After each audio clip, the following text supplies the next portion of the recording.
Guys, long time no see, no? So, ngayon, magre-report tayo. At ang lesson natin ngayon ay tungkol sa chain rule at saka sa higher order of derivatives. So, kilala nyo na naman ako, diba? Diba? Pero magpapakalala ulit ako. I am Alyanna Guevarra from STEM 1B Lyra, Philippines. So, ito na. Simulan na natin yung lesson natin about chain rule at saka higher order of derivatives. Paalala lang, dapat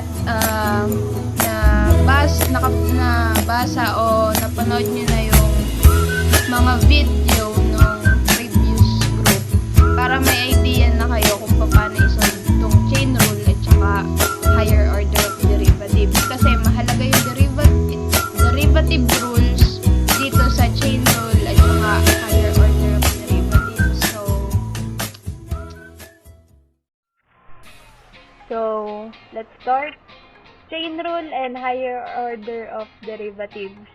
So, chain rule. Sabi daw dito, yung chain rule ay ginagamit para makuha ang derivative ng isang composite function. Tulad na lang nitong nasa meaning ng chain rule, itong f of g of x. Tapos, itong yellow part, ito. Ayan yung magiging guide natin para mas mabilis makuha yung derivative ng composite function. So, let's give some examples para mas maintindihan natin yung chain rule. Example number 1. Find the derivative of 7x plus x squared quantity cube using chain rule. So, paano yan? Ito yung solution. Diba, meron tayong f of x is equal to 7x plus x squared quantity cube as our given. First, ang gagawin muna natin using this formula ay ito muna. Nakita natin, di ba, yung 3 nandito na sa baba. So, ginamit dito yung exponent rule ng derivative. So, ano nga ba ulit yung exponent rule? Ibababa yung number ng exponent dun sa baba. Di, ayun na yun. Ito na yung 3. Tapos, copy lang yung 7x plus x squared. Tapos, yung magiging exponent niya, mababawasan ng isa kasi ayun yung nasa exponent rule. Sorry. Yan. Balik tayo. So, ayan, meron na tayong una. Tapos, ita-times daw siya dun sa derivative lang nitong loob. So, paano kunin nga ba ulit ang derivative nitong loob? So, using the identity rule, 7x, yung x ay magiging 1 lang. Kasi, ayun yung nasa rule yung sa identity rule. Kailangan, lahat ng x na walang exponent ay magiging 1. Tapos, times na lang dun sa constant na katabi dyan. So, meron ka na lang 7. Tapos, yung x squared, di exponent rule ulit to. So, ibababa natin yung 2. So, meron tayong 2. Tapos, copy lang yung x. Tapos, yung 2, maminusan mo ng 1. Kaya, ayun, invisible na yung, yung exponent niya, which is 1. So, meron na tayong unang nagawang solution. So, yung una nating nagawa ay is equal to 3 times 7x plus x squared quantity square times 7 plus 2x. So, para makuha natin yung final answer, yung 3, i-distribute natin dito sa dalawa. E di magiging 3 times 7 is equal to 21. 3 times 2x is equal to 6x. So, meron tayong 21 plus 6x. Tapos, ita-times na lang natin dito sa 7x plus x square, quantity square, kasi ito na lang yung natira.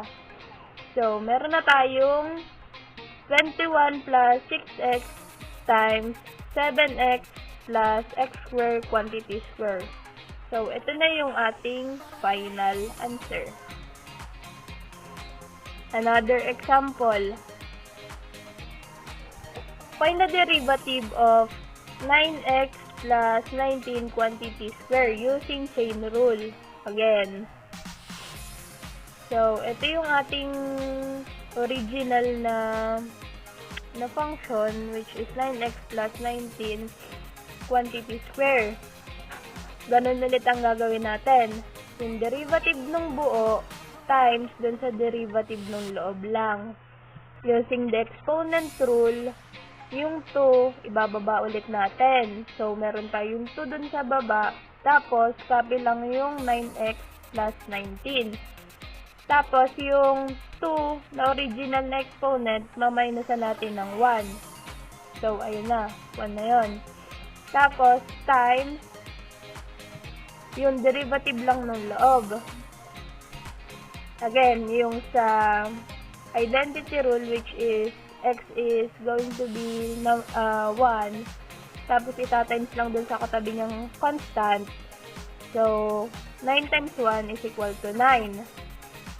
Tapos, yung 19, using the constant rule, magiging 0 yung 19. Kaya, wala na tayong dinagdag. 9 na lang siya. Oops, sorry. Tapos, yun. Itatimes na lang itong dalawang 2 times 9 kasi ayun yung ginawa natin kanina, diba? So, 2 times 9 is equal to 18. Tapos, copy na lang to, 9x plus 19. So, we have our final answer, which is 18 times 9x plus 19. Next, higher order of derivatives. The derivatives other than the first derivative. Sa meaning na to, medyo magulo siya kasi derivative of, yan, nagbabak. The derivative other than the first derivative. Anong ibig sabihin nun? Ibig sabihin lang nun, series siya ng mga derivative na, series siya ng mga derivative ng mga previous na derivative. Kunyari, ito yung mga symbol na ginagamit doon. Kunyari, ito yung original na function mo. Tapos, ito yung first derivative, second derivative, third derivative, and so on.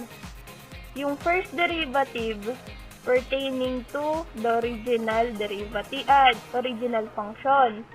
Tapos, yung second derivative, ito naman yung derivative nung first derivative. So, parang sequence lang siya. Ganon din yung sa third derivative, ay yung derivative nung second derivative.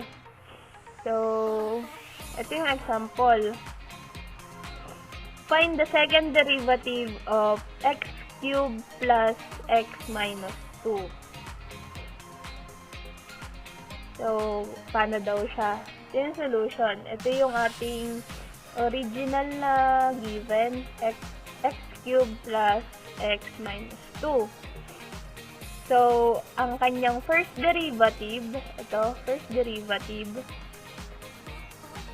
which ay magiging 3x squared plus 1. Bakit? Kasi using exponent rule, 3, ibababa yung 3 sa baba, tapos minus 1 yung original exponent, kaya magiging 3x squared Tapos, ito, identity rule, magiging 1.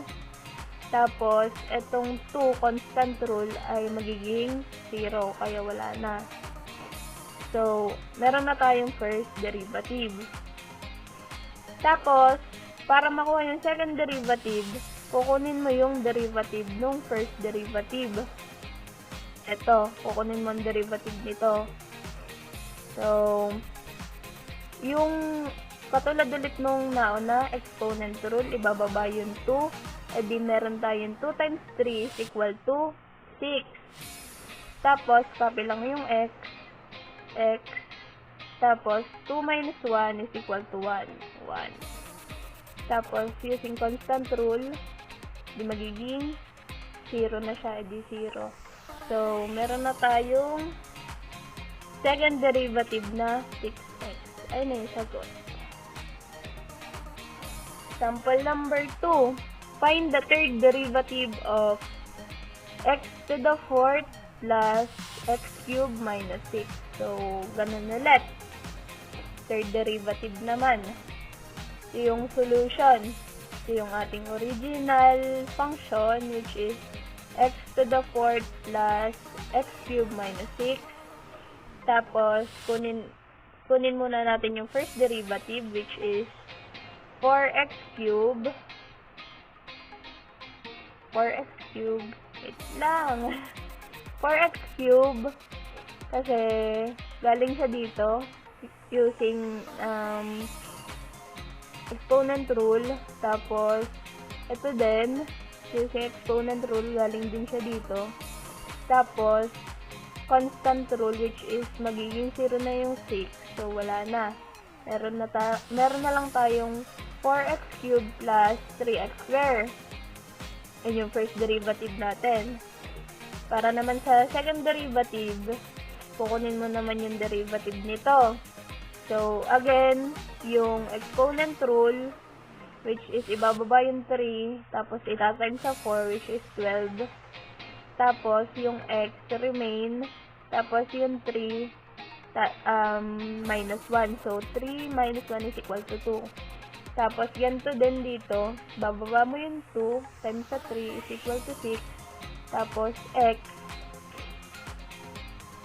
remain.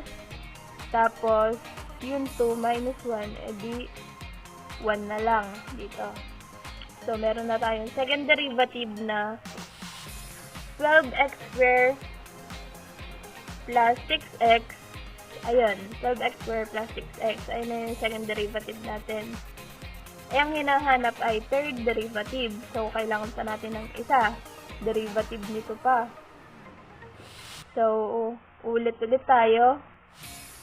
2 times 12 using the exponent rule, which is 24. Tapos, nagkagulo na. Yan, balik tayo. 2 times 12 is equal to 24. Tapos, remain yung x. Tapos, yung 2 minus 1.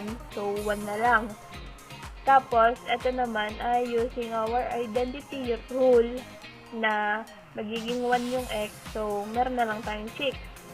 So, ang final answer natin ay 24x plus 6. So, dyan nagtatapos ang ating lesson for today, which is chain rule and higher order of derivatives.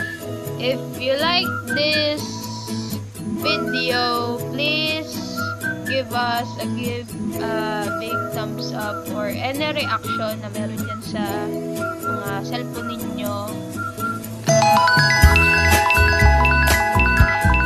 At mag-comment na lang kayo kung ano yung mga medyo malalabo pa na